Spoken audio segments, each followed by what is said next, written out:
Hey synth heads, today we're going to be talking about synthesizers that are $1,000 or less. I will give you my picks and tell you why I would buy them or have bought them. I'm Pure Ambient Drone and this is my channel where I talk about synthesizers. I demo them, I review them, I even make electronica music here. So if you haven't done so already, hit that subscribe button and tap that bell so you can keep up with all of my synth adventures. Now, let's get on with the video.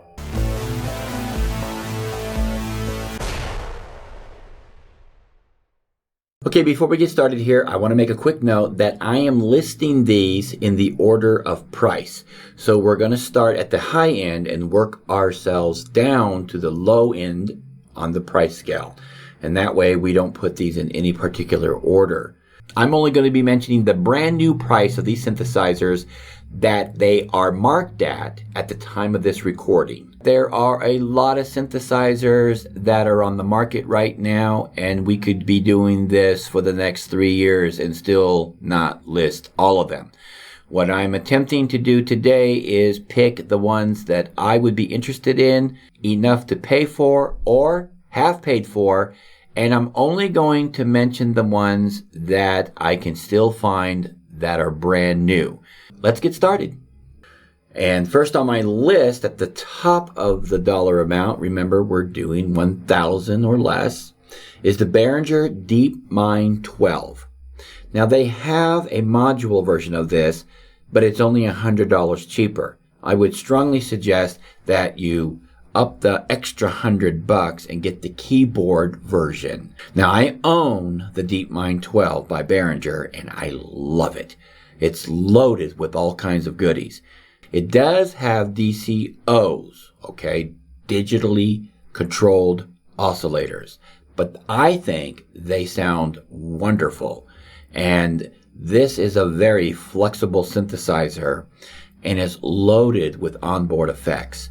So if you've got $1,000 and that's all you can spend on a synthesizer, this would be a fantastic investment in your studio. I know it was for me. Next is the ARP Odyssey.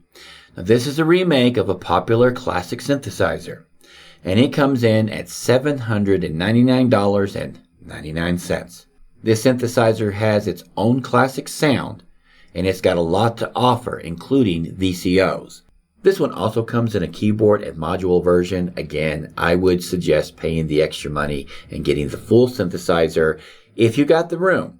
Remember, without the keyboard, you're going to have to add some kind of MIDI control. Even though I don't own this synthesizer, I like it because it has a unique sound. I have at times had gasps for it, and if I didn't have all of the other toys that I currently do have, this probably would have found itself in my studio. The next on my list is the Moog Phatty, coming in at $789.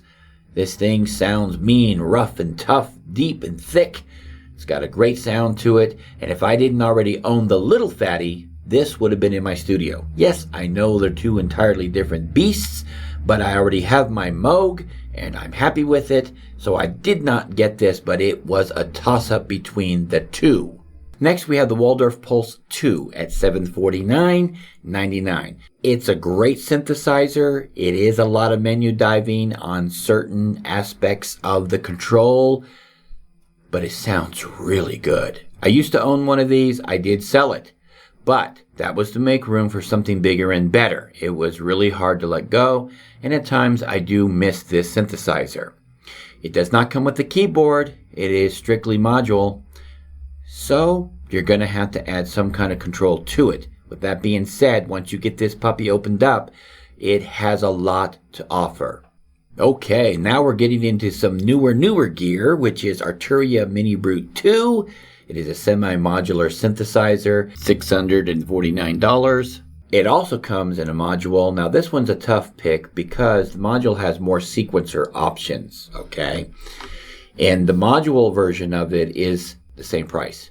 So you almost have to do your picking based on what you want. If you need extensive sequencer control, go with the module. If that isn't a big deal and you want that added keyboard convenience, go with the keyboard version. They're the same price. So you'll have to make up your mind on what you want to do with that.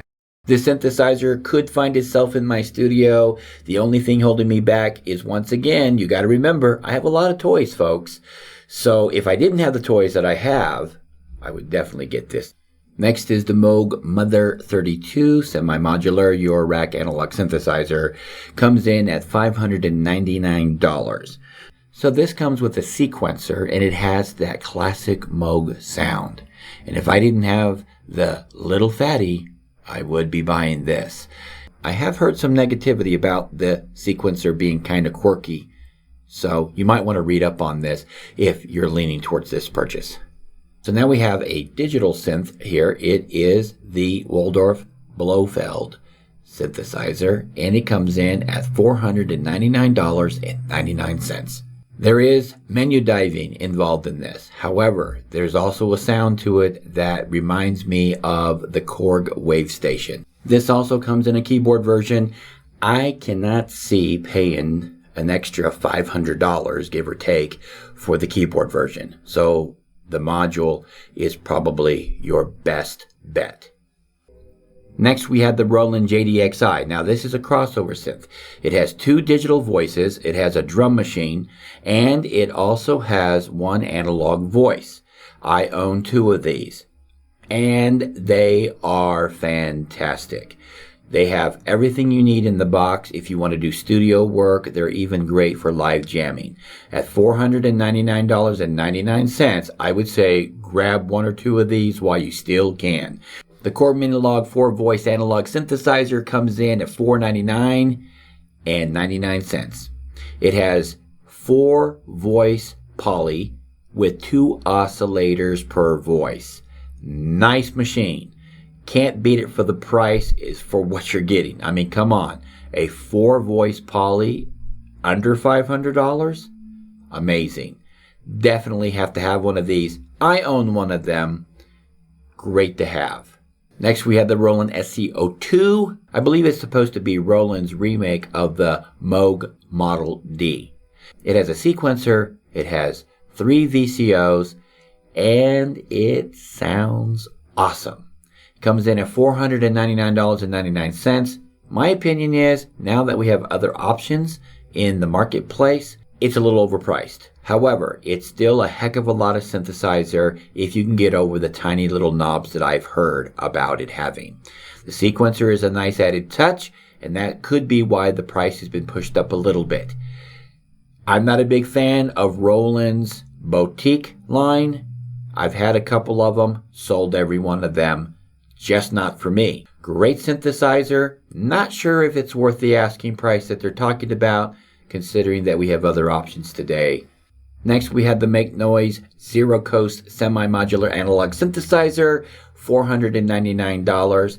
This is a beast of a machine. It sounds fantastic. I own one of these. I love it. I can't seem to ever stop getting new, interesting sounds out of it. Believe me, if you're wanting to get into modular, but you don't want to go into the deep end of the pool, this is a great starting point. And I got me one of these, and it sucked me right into the world of wanting more. And that could be a good or a bad thing, but that's how good this little synth is. I have to say, I highly recommend it. You can do all kinds of fun, exciting things with this. I'm already using this on almost every single new track I'm putting out since I bought it. Next, we have the Korg MS-20 Mini. This is a remake of the original Korg MS. Korg has brought it back and made it smaller. It sounds great. It sounds fantastic. And at $449.99, I don't see how you could go wrong with a monophonic synthesizer. Pure analog bliss. You're going to love it. I have one. I love it. It sounds great. It does everything from plucky sounds to leads to you name it. This thing can do it all, including drum sounds. Get one if you don't have one, because when this goes out of production, you're going to be sorry. So before we get to the last one on my list, I want to remind you that you can go to my website, pureambientdrone.com. It's right there on the screen, and you can find all of my music tracks and connect with me on social media. Next, we have the Behringer Model D. This is a newer synthesizer as of the date of this recording. It is coming in at $299.99. It is a monophonic synthesizer that is a classic remake of the Model D from Moog. This I own. Sounds absolutely incredible. You should go and check out some of the videos that I have done on this synthesizer. It is loaded with features, it is loaded with voice, and I just cannot stop getting sounds out of this. Next to my Make Noise Zero Coast, this puppy holds its own. Love it.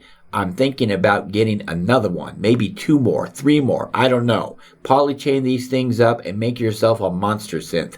These are incredible sounding monsters. At $299.99, you can't go wrong. Get one.